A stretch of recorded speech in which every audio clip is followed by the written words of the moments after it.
Even if you are going single, normally काय होतं की आपल्याला नोकरी नसल्यामुळे आपण सुरुवातीला एकटे ते जातो. जातो. पण government says no, we want this money in your bank, बरं. You have to have this money. मग किती अमाऊंट असते म्हणजे असं काही बॅलन्स ठेवायला पाहिजे? हो, नक्कीच नक्कीच. साधारण अमाऊंट किती ते कितीपर्यंत असते? मी डॉलर्समध्ये सांगतो. बरं.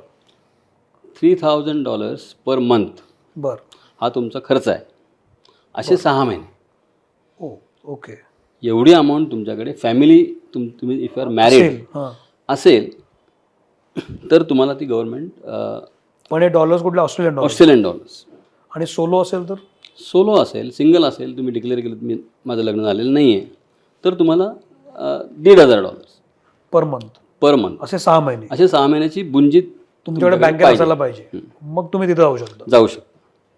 आणि it is good for you also, because if you don't get a job for 6 months then you need to survive. Correct, correct. हो. आता आपण असा विचार करूया की समजा तुमच्या, आणि तिथे आमचा खरा रोल जास्ती येतो हं. की तुमच्याकडे आता हे स्किल्स आहेत, हे स्किल्स तिथे आत्ता किती डिमांडमध्ये आहेत करेक्ट. हे आम्ही तुम्हाला इथे बसून सांगू शकतो. Correct, correct. तुम्हाला एवढ्या महिन्यात नोकरी मिळेल. That is our expertise. Absolutely.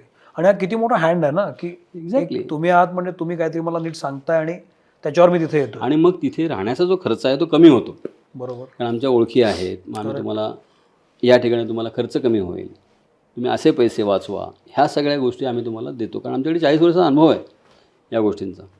इथलं तिथलं पे स्केल काय असतं साधारण? म्हणजे scale is very good actually. बरं.